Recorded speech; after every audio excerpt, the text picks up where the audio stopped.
Assalamu alaikum everybody. This lecture is in the continuation of the previous one that was on pronoun. हमने pronoun start किया, आज हम उसको proceed करेंगे.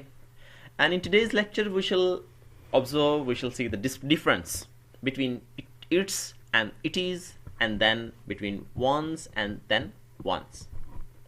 तो चलिए स्टार्ट करते हैं. सबसे पहले हम इट्स और इट इज में डिफरेंस देखते हैं. As far as its and it is concern, its is basically use to show the possession show करने के लिए इस्तेमाल किया जाता है. बेसिकली ये प्रोनोमिनल एडजेक्टिव है. क्या है जी? हम जिसको आपने पोजेसिव एडजेक्टिव कहा, और हम पढ़ के आए कि पोजेसिव एडजेक्टिव्स के बाद हम नाउन प्लेस करते होते हैं. For example, I have a beautiful watch, it is colour is white. और ये जो इट्स होता है ये नॉन लिविंग थिंग्स की पोजेशन शो करने के लिए इस्तेमाल किया जाता है. So now you will have to make the choice whether we should use its या फिर इट इज. अब यहां पे कलर, किसका कलर? हाउस का कलर. तो इट मीन्स कि ये उसका पोजेसिव शो कर रहा है. हमें इट इज की बजाय क्या इस्तेमाल करना चाहिए? इट्स का इस्तेमाल करना चाहिए. हाँ, जहां तक इट इज का ताल्लुक है, it is basically is the contract form of it is and it has. It is और इट हैज की ये कॉन्ट्रैक्ट फॉर्म है, यानी कॉन्ट्रैक्शन है. और आप जानते हैं इट या तो ये प्रिपरेटरी सब्जेक्ट होता है या फिर ये किसी चीज की तरफ इशारा करने के लिए इस्तेमाल किया जाता है. आप इसको प्रिपरेटरी सब्जेक्ट भी कहते हैं, आप इसको एम्प्टी सब्जेक्ट भी कहते होते हैं. फॉर एग्जाम्पल यहां पे है इट्स या it is a beautiful watch. अब यहां पे ब्यूटीफुल वॉच की तरफ इशारा किया जा रहा. सो हमें क्या इस्तेमाल करना चाहिए? इट्स इस्तेमाल करना चाहिए? Never ever. So we should use it is a beautiful watch, it is my new car, it is my new house. तो जब आप किसी चीज की तरफ इशारा करना चाह रहे हो, जैसे आप अक्सर पोस्ट लगाते होते हैं अब फेसबुक पे या फिर इंस्टाग्राम पे या सोशल मीडिया पे कहीं भी, तो आप कोई चीज़ न्यू बाय करते हैं तो अपने दोस्तों को इंट्रोड्यूस करवाने के लिए तो आप वहाँ पे इट्स का इस्तेमाल कर देते होते हैं. अक्सर बच्चे ये मिस्टेक करते हैं. तो हमें क्या करना चाहिए? इट इज़ का इस्तेमाल करना चाहिए इंस्टेड ऑफ इट्स. अब इट्स कलर, किसका कलर? वॉच का कलर. तो हमें उसका पोजेसिव इस्तेमाल करना चाहिए इंस्टेड ऑफ इट इज़. तो क्या करेक्ट ऑप्शन होगा यहाँ पे? It is would be the right choice. तो ये था इट्स एंड इट इज में डिफरेंस. आगे चलते हैं तो हम देखते हैं वंस और वंस में क्या डिफरेंस है. One's, one, one's, one, subjective case, possessive case and then objective case. जो वंस एपोस्ट्रोफी के साथ इस्तेमाल करते होते हैं, हम किस लिए इस्तेमाल करते हैं? हम पोजेशन शो करने के लिए, यानी ये भी प्रोनोमिनल एडजेक्टिव या फिर पोजेसिव एडजेक्टिव ही आ गया. And is used before a noun.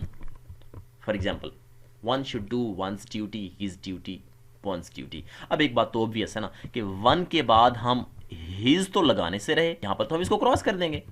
अब वंस या फिर वंस, अब क्योंकि ये पोजेसिव शो करने के लिए इस्तेमाल किया जा रहा है, इसलिए हम इसको भी क्रॉस कर देंगे. हमारा राइट चॉइस क्या होगी? वंस ड्यूटी होगा. सेकंड ऑप्शन की तरफ चलते हैं. One's, what is one's? One's is basically a plural of one.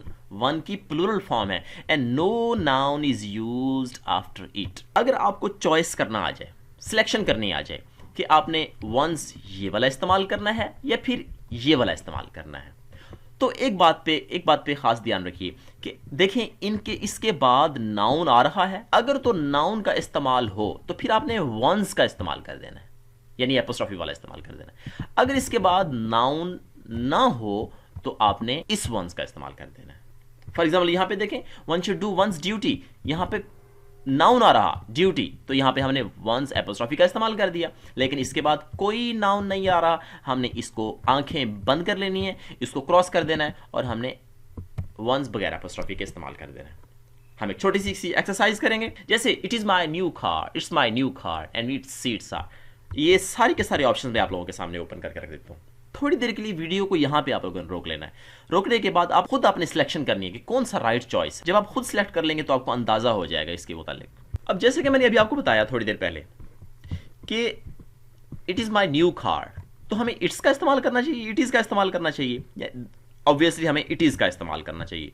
तो हम अल्फा ऑप्शन को भी हम यहां पे क्रॉस कर देते हैं और डेल्टा ऑप्शन को भी, जो मोस्ट ऑब्वियस होंगे सबसे पहले आपने वो ऑप्शन डिक्रीज कर देने, मिनिमाइज कर देने।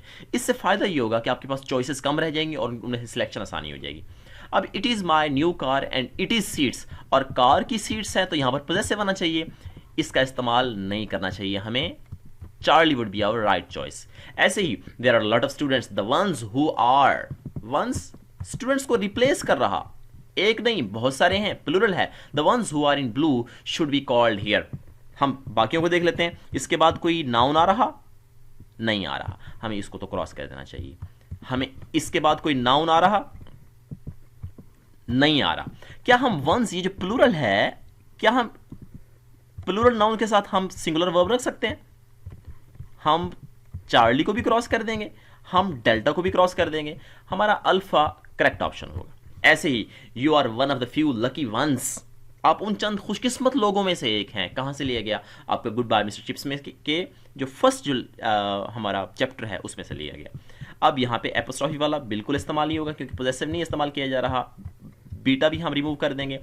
You are one of the few, the few कहा, फ्यू का इस्तेमाल नहीं किया गया। डेल्टा को भी हम क्रॉस कर देंगे और हमारा एक्चुअल चॉइस क्या होगी? ग्रामेटिकली करेक्ट ऑप्शन हमारा चार्ली हो। One can not guess what is written in one's fate. अब यहां पे फेट नाउन आ गया, हम इसको पहली पेशी में क्रॉस करेंगे। अब वन के बाद हिज हम लगाने से रहे, हम वन के बाद इट्स हम लगाने से रहे, हमारे पास राइट चॉइस क्या होगी? सिर्फ और सिर्फ बीटा होगी। सो इसी के साथ ही हम आप आज का लेक्चर खत्म करते हैं। इसको फर्दर हम कंटिन्यू करेंगे, फर्दर हम रूल्स देखेंगे नेक्स्ट लेक्चर में। Thanks to all of you.